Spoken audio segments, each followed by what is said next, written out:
Hyma's light. Hyma's light అనేది ఈ రోజు కొందరు ఏం చేస్తాం రీపోర్ట్లు అంటారు. మేము ఏం చేసాం జనాలంటే ఈ 7 గంటలకు ఇక్కడ ఉండే హైమాస్ లైట్ అక్కడ ఉండే హైమాస్ లైట్ ఆఫ్ చేయించారంటే రీపోర్ట్ ముందు పరిస్థితి అనేది ప్రజలకు అర్థమవుతుంది. ఈ రోజు సర్పంచ్ గా మేము బాధ్యత తీసుకున్న వెంటనే ఈ రోజు హైమాస్ లైట్ అనేది ఏర్పాటు చేయడం జరిగింది. ఈ రోజు ప్రతి గ్రామంలో మీరు ఎక్కడ వెళ్తే కూడా ఈ రోజు మీకు అంధకారం అనేది లేదు. ఎందుకంటే మేము ఆ రోజు చేసిన ఈ హైమాస్ లైట్ కృషి వల్ల ఈ రోజు ప్రజలు ఎక్కడా కూడా ఈ అంధకారంలో మగ్గే పరిస్థితి ఎక్కడా కూడా కనబడే పరిస్థితి పొందలేదు.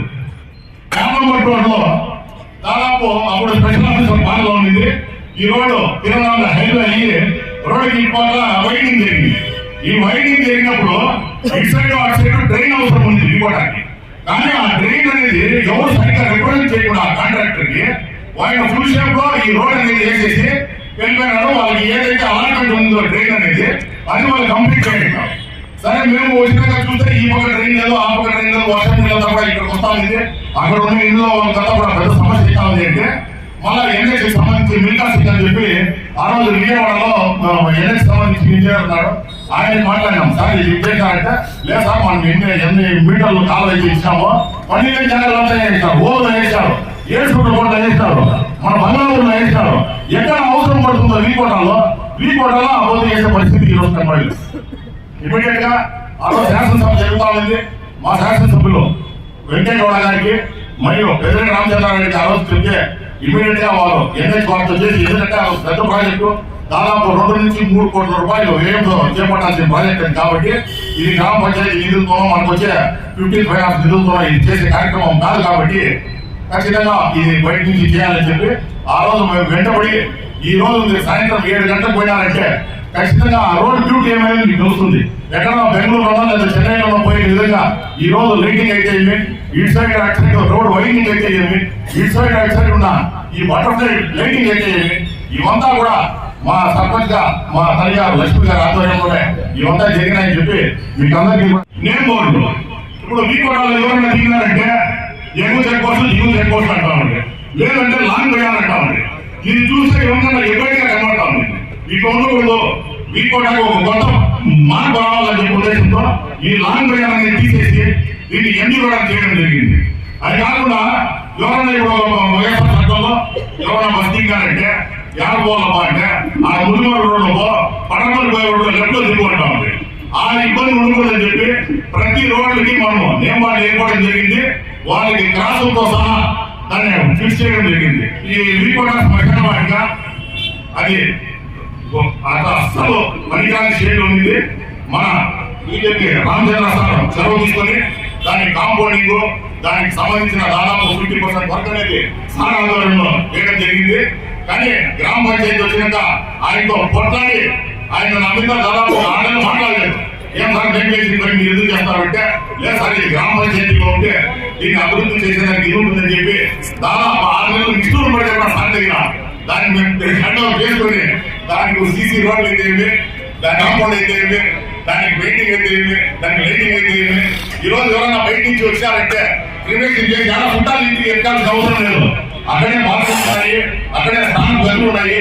ఈ రోజు ఉగాదికి ఒకసారి ఎవరైనా బయట వచ్చినారంటే పర్వాలేదు, ఈ రోజు ఇంకోటి స్పెషల్ బాగుందని చెప్పుకునే పరిస్థితి ఈ రోజు కనబడతా ఉంది.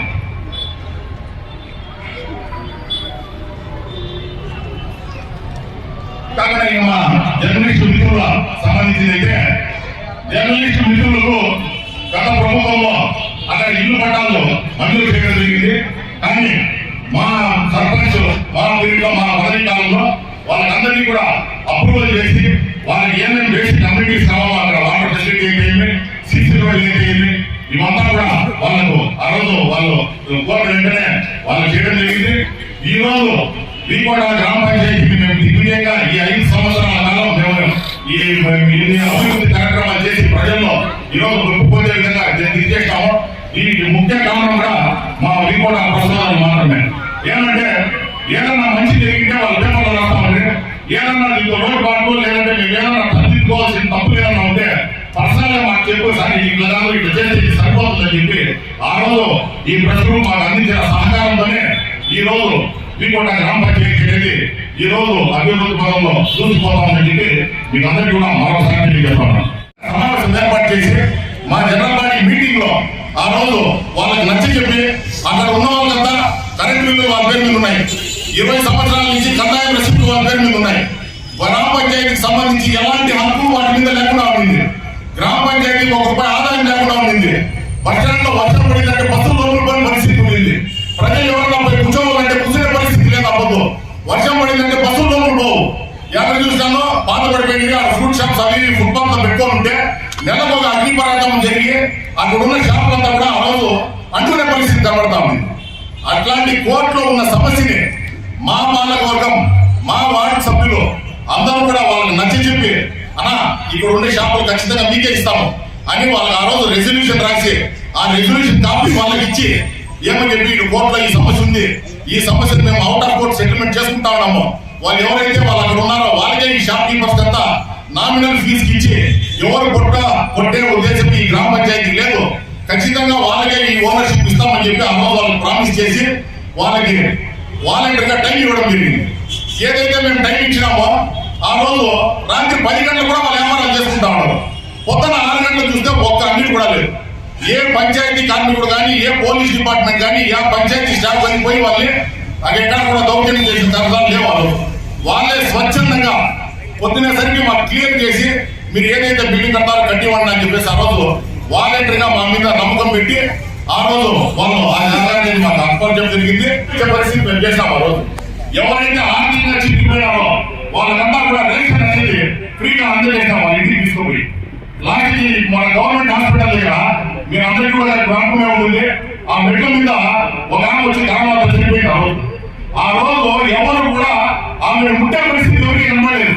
కానీ ధైర్యంగా ఆ రోజు మా పంచాయతీ కార్మికుల సహకారంతో, అది కాకుండా మసీదులో కొంత యువకుల సహకారంతో దాదాపు 150 క్రిమినేషన్స్ అనేది ఈ రాష్ట్ర చరిత్రలో ఎవరు కూడా కరోనా అనేది ఎవరు కూడా చేయలేదు.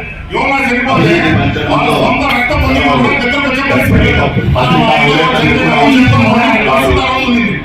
అలాంటి ధైర్యంగా సర్పంచ్గా ఉండి మా సమాజంలో దాదాపు 150 కన్నడాలు చేయడం జరిగింది. ఎవరికి కూడా పౌష్టికారంలో ఎలాంటి లోటు ఉండకూడదని ఎవరైతే చేసామో వాళ్ళకి ఏం కావాలో ఇంకా కొందరికి ఆర్థికంగా కూడా